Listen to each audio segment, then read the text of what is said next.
Okay. I'm gonna be perfectly honest. I don't really want to go through all these things, but I'm gonna do it anyway.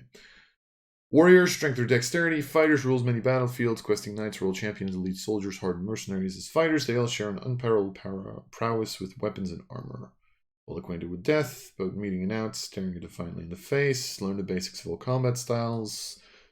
Every fighter can swing an axe, fence with a rapier, wield a longsword, greatsword, use a bow, master various weapon techniques, allowing them to get the best use from a wide variety of weapons. And a well-equipped fighter. I've already seen one thing, and I'm already a pretty big fucking fan of what they did. Oh wait, I didn't even see this yet. This is going to be interesting. They did not get rid of this. I'm reading that. I'm gonna keep reading this now.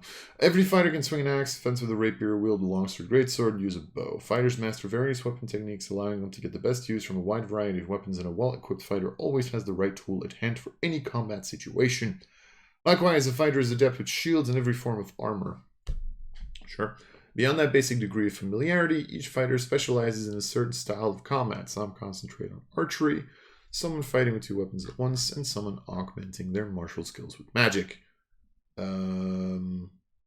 Okay, sure. This combination of broad general ability and extensive specialization makes fighters superior combatants everywhere. Dungeon delving, monster slaying, and other dangerous work common among adventurers is second nature for fighter. There are great risks, but also great rewards. Gold, magic weaponry, and glory.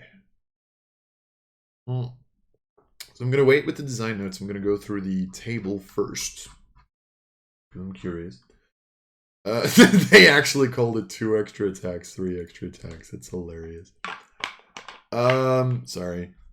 All right, let's go to fighter in the old player's handbook. I am curious. Huh. Okay, I'm seeing a couple of things. I'm intrigued. Okay, so let's see. So fighting style is still a thing. Kind of sad they didn't put that on Barbarian, but I guess that's because of Rage. Second Wind, which now has a uses table, which is interesting. And Weapon Mastery, of course, got added. Action Surge is still a 2, which is really interesting. Starting to get this strange feeling that Fighter Dip is still going to be pretty good, especially since we now have 2 Second Winds. Fighter subclass at 3, that's your martial archetype. 4 feet, yep. 5th is extra attack and a feat now. Also, and this is what I wanted, this is what I meant when I wanted to look at Fighter. This was what I was hoping for. The fact that they start at 3. I think that's really good. I think this in and of itself is going to make fighters the versatile fighter you want to have.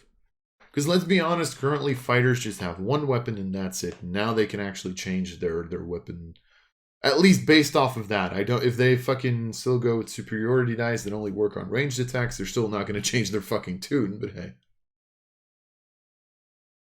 actually no, because there's a bunch of ranged weapons and they all have different uses. So this is good, by the way. I like this. So the feat from 6 was moved to 5 for some weird reason. Oh yeah, because their subclass used to be at 7 and now it's at 6. They have a feature called Weapon Expert. So that's good. Sorry, I just got an email. So 8 feet is great. Indomitable, 9, yep. 10 subclass feature. Used to be a thing, yes. 11, 2 extra attacks. Yep, 12 feet, 13 weapon adept. So we have weapon expert and weapon adept.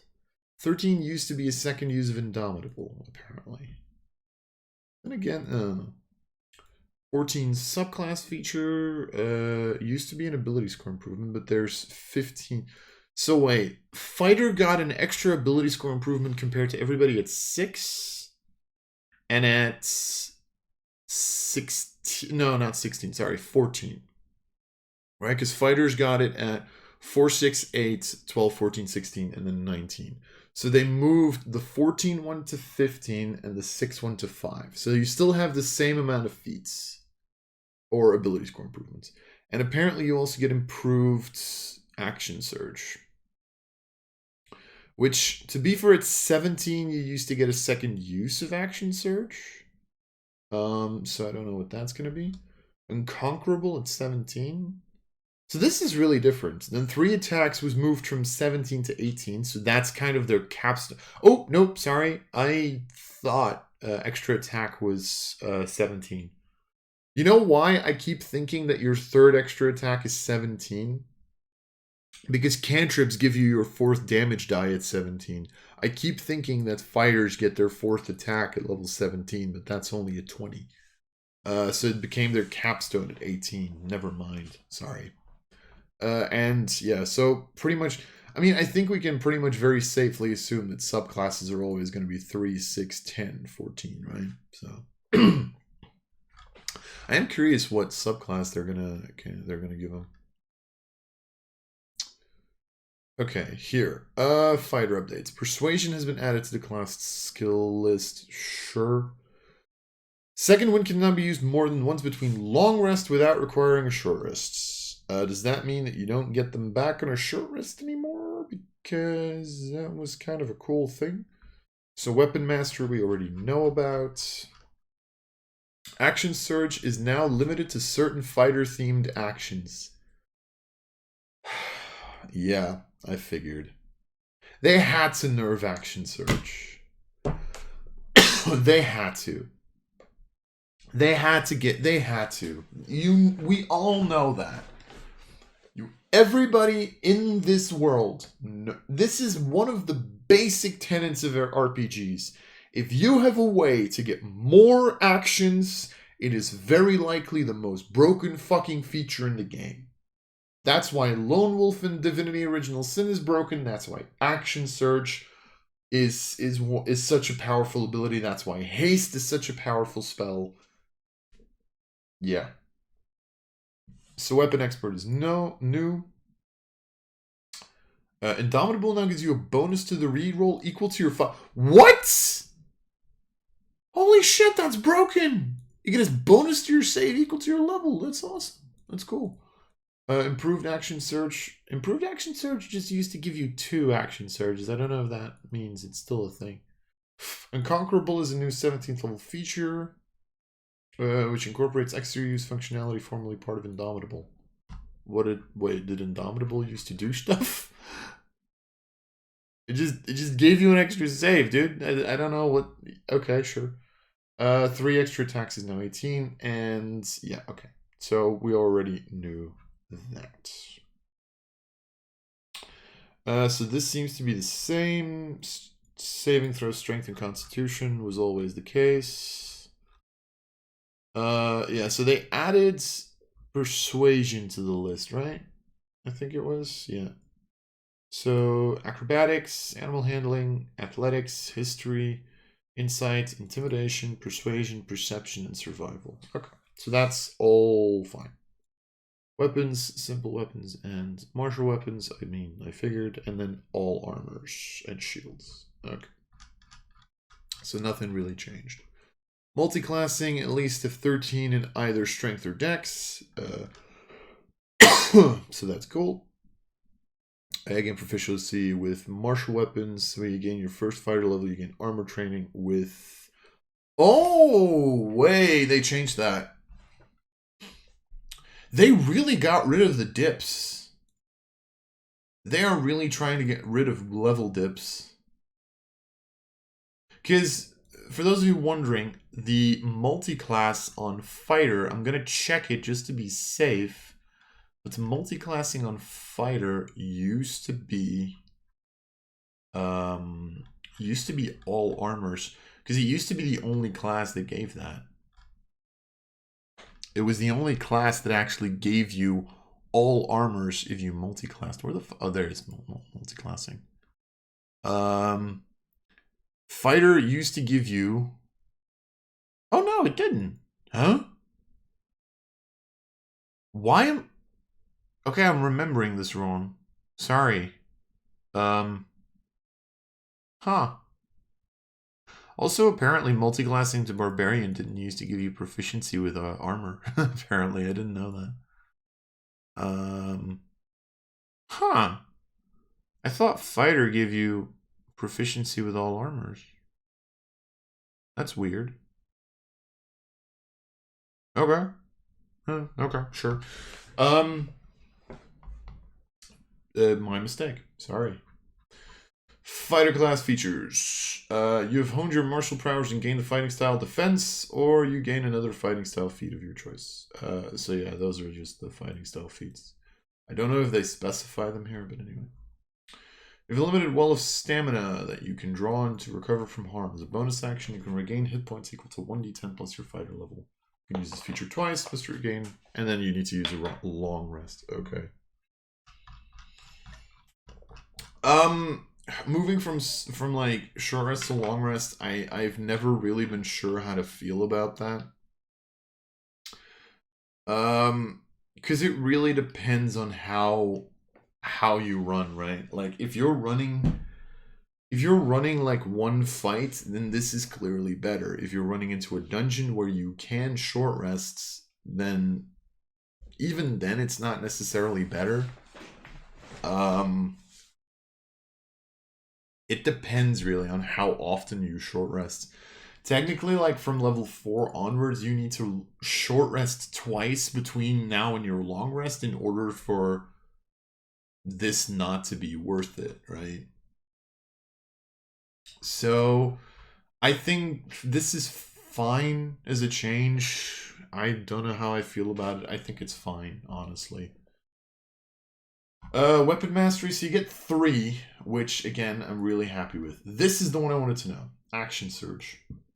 You can push yourself beyond your normal limits for a moment. On your turn, you can take one additional action chosen from the following: attack, dash, disengage, or dodge. And then it's a short rest. Okay. So magic is out.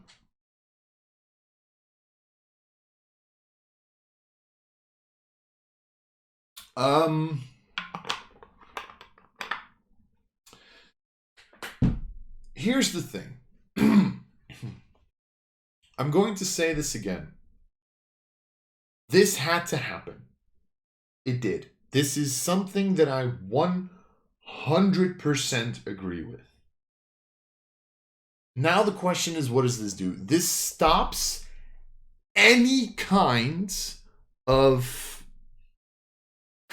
wizard into fighter dip.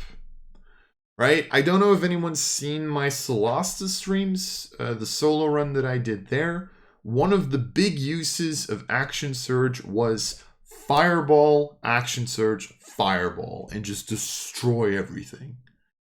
It doesn't even have to be Fireball, Action Surge, Fireball. It could be Fireball, Chain Lightning. It could be Fireball, Action Surge, Chain Lightning. It could be Cone of Cold, Action Surge, Magic Missile. It did not matter. The point is, magic needed to be taken off of this list. The question is,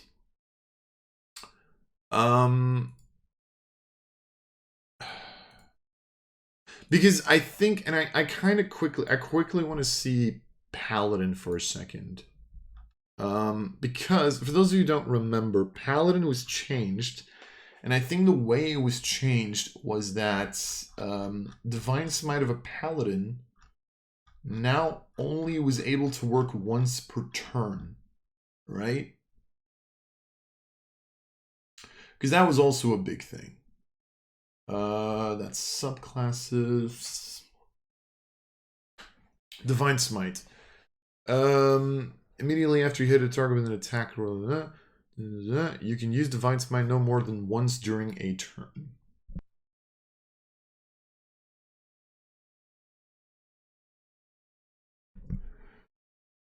So just out of that, it also didn't combine with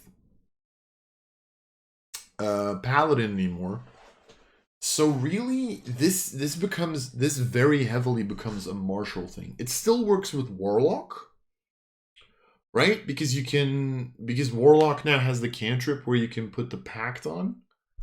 But you can't use it to, for example, double Eldritch Blast or whatever.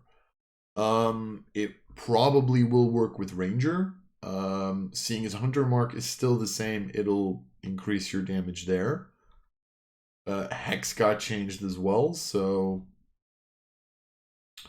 The fact that this isn't just like take one additional action stops fighter from being a good like mage dip, so to speak. It would really be for like stuff like Hexblade. Not even Paladin really gets a lot of value out of it. Ranger, I think Ranger is probably one of those classes that gets the most value out of it. I would think. Ranger, Rogue, even Rogue, like you only get your sneak attack once. The only reason you'd pick it up on a Rogue, I think, is because excuse me. The only reason you'd pick it up on a Rogue, I think, is because it would allow you to do 2 attacks in case you miss the first one. Because it gives you a second attack once. So that would be like the one reason. But other than that. So I think this is a really good change. I like this. There's not much more I can say. I like the fact that they finally dealt with, I think, what we can pretty much call the most broken ability in 5th edition. I think we can very safely say that. God.